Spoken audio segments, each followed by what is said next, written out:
NCIB times ಮೀಡಿಯಾಗೆ ಸ್ವಾಗತ. ನಾನು ದರ್ಶನ್ ಹುಣಸೂರು.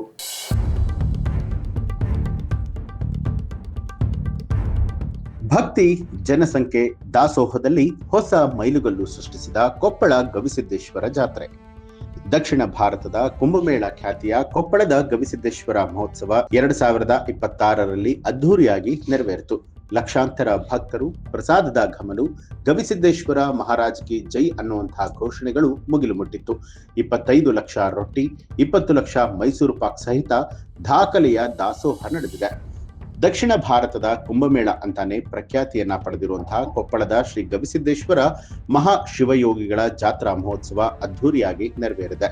ಅಜ್ಜನ ದರ್ಶನಕ್ಕೆ ಜನಸಾಗರವೇ ಹರಿದು ಬಂದಿತ್ತು. ಲಕ್ಷಾಂತರ ಭಕ್ತರ ಹರ್ಷೋದ್ಗಾರ, ಮೈಸೂರು ಪಾಕ್, ಪ್ರಸಾದದ ಘಮಲು, ಮಹಾರಥೋತ್ಸವದ ಸಂಭ್ರಮಕ್ಕೆ ಈ ಬಾರಿ ಮೆರುಗನ್ನ ತಂದಿತ್ತು. ಜಾತ್ರೆ ಅಂತ ಹೇಳಿದ್ರೆ ಅದು ಗವಿಸಿದ್ದೇಶ್ವರ ಜಾತ್ರೆ ಅನ್ನುವಂತಹ ಮಾತನ್ನ ಈ ಬಾರಿಯೂ ಕೂಡ ಭಕ್ತರು ಸಾಬೀತುಪಡಿಸಿದ್ದಾರೆ. 2026ರ ಗವಿಸಿದ್ದೇಶ್ವರ ಜಾತ್ರಾ ಮಹೋತ್ಸವಕ್ಕೆ ಉತ್ತರ ಪ್ರದೇಶದ ಕುಂಭಮೇಳದಂತೆ ಜನಸಾಗರವೇ ಹರಿದು ಬಂದಿತ್ತು. ಜಿಲೇಬಿ, ರವಾ ಉಂಡಿ, ಬೇಸನ್ ಉಂಡಿ, ಇವತ್ತು 18 ದಿವಸದ ಲಾಸ್ಟ್ ಡೇ. ಇವತ್ತು ದಾಸೋಗ, ಇವತ್ತು ಗೋಧಿ ಹುಗ್ಗಿ ಸ್ಪೆಷಲ್ ಇರ್ತದೆ. ಇಲ್ಲಿ ಇದು ಸ್ಪೆಷಲ್ ಅನ್ನೋಕ್ಕಿಂತ ನಮ್ಮ ಗವಿಸಿದ್ದೇಶ್ವರದ ಇದು ಮಹಾಪ್ರಸಾದ. ಇವತ್ತಿಂದ ಜಾತ್ರೆ ಒಳಗೆ ಎಷ್ಟು ಜನ ಇರ್ತಾರಲ್ಲ ತೇರಿನ ದಿವಸ, ಅವತ್ತಿನ ದಿವಸ ಏನು ಜನ ಇರ್ತಾರೆ ಇವತ್ತಿನೂ ಆ ಪ್ರಸಾದನ ಸ್ವೀಕರಿಸಕ್ಕೆ ಜನ ಬಂದಿರ್ತಾರೆ. ಇಲ್ಲೇ ವಿಶೇಷ ಅಂತ ಹೇಳಿದ್ರೆ ಕೊಪ್ಪಳದವರೇ ಆದ ಮೇಘಾಲಯ ರಾಜ್ಯಪಾಲ HC ವಿಜಯಶಂಕರ್ ಅವರು ಧ್ವಜಾರೋಹಣ ಮಾಡುವ ಮೂಲಕ ವಿದ್ಯುಕ್ತವಾಗಿ ಚಾಲನೆಯನ್ನ ಕೊಟ್ಟಿದ್ರು.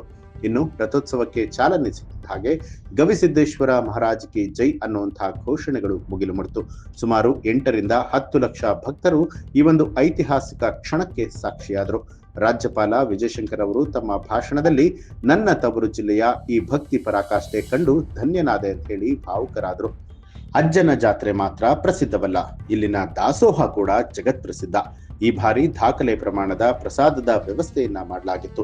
ಸರಿಸುಮಾರು 25 ಲಕ್ಷ ಜೋಳದ ರೊಟ್ಟಿ, 20 ಲಕ್ಷ ಮೈಸೂರು ಪಾಕ್, 500 ಕ್ವಿಂಟಾಲ್ ಮಾದಲಿ ಹಾಗೂ 16 ಬಗೆಯ ಪಲ್ಯಗಳನ್ನ ಖುದ್ದು ಭಕ್ತರೇ ಇಲ್ಲಿ ವ್ಯವಸ್ಥೆಯನ್ನ ಮಾಡಿದ್ರು. ಸಮಾಜಮುಖಿ ಕಳಕಳಿಯ ಗವಿಮಠದ ಜಾತ್ರೆ ಕೇವಲ ಧಾರ್ಮಿಕ ಆಚರಣೆ ಅಷ್ಟೇ ಅಲ್ಲ, ಪ್ರತಿ ವರ್ಷದಂತೆ ಈ ವರ್ಷವೂ ಕೂಡ ಸಾಮಾಜಿಕ ಕಳಕಳಿಯ ಸಂದೇಶವನ್ನ ಸಾರಿದೆ. ಪರಿಸರ ಸಂರಕ್ಷಣೆ ಮತ್ತು ಜಲಜಾಗೃತಿಯ ಘೋಷಣೆಗಳೊಂದಿಗೆ ಸಾಗಿದ ಈ ಒಂದು ಜಾತ್ರೆ ಆಧುನಿಕ ಕಾಲದಲ್ಲೂ ಕೂಡ ಸಂಪ್ರದಾಯ ಮತ್ತು ಸಮಾಜ ಸೇವೆಯ ಸಂಕೇತವಾಗಿದೆ. ಜಿಲ್ಲಾಡಳಿತ ಹಾಗೂ ಮಠದ ಸ್ವಯಂ ಸೇವಕರು ಶಿಸ್ತಿನ ವ್ಯವಸ್ಥೆಯ ಮೂಲಕ ಲಕ್ಷಾಂತರ ಭಕ್ತರಿಗೆ ಯಾವುದೇ ತೊಂದರೆ ಆಗದಂತೆ ನೋಡಿಕೊಂಡ್ರು. ಅಜ್ಜನ ಪಾದಸ್ಪರ್ಶ ಮಾಡಿ ಮಹಾಪ್ರಸಾದವನ್ನ ಸ್ವೀಕರಿಸಿ ಭಕ್ತರು ಪುನೀತರಾದರು. ಗವಿಸಿದ್ದೇಶ್ವರ ಜಾತ್ರೆ ಜನಸಂಖ್ಯೆ, ಭಕ್ತಿ ಹಾಗೆ ದಾಸೋಹದ ವಿಚಾರದಲ್ಲಿ ಹೊಸ ಮೈಲಿಗಲನ್ನ ಸೃಷ್ಟಿ ಮಾಡಿದೆ. ಗವಿಸಿದ್ದಪ್ಪನ ಆಶೀರ್ವಾದ ನಾಡಿನ ಜನತೆಯ ಮೇಲೆ ಸದಾ ಇರಲಿ ಅನ್ನುವಂತಹ ಹಾರೈಕೆಯೊಂದಿಗೆ ಈ ಬಾರಿಯ ಮಹೋತ್ಸವ ಸಂಪನ್ನವಾಯಿತು.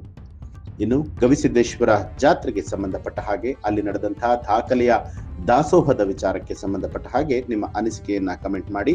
ಹಾಗೆ ನೀವಿನ್ನೂ ಕೂಡ ನಮ್ಮ ಚಾನಲ್ ಅನ್ನ ಸಬ್ಸ್ಕ್ರೈಬ್ ಮಾಡಿಲ್ಲ ಅನ್ನುವಂಥದ್ದಾದ್ರೆ ಇಂತಹ ಹಲವು ಮಾಹಿತಿಗಾಗಿ ಈಗಲೇ NCIB ಟೈಮ್ಸ್ ಮೀಡಿಯಾ ಚಾನಲ್ ಅನ್ನ ಸಬ್ಸ್ಕ್ರೈಬ್ ಮಾಡಿ, ಬೆಲ್ ಐಕಾನ್ ಒತ್ತಿ.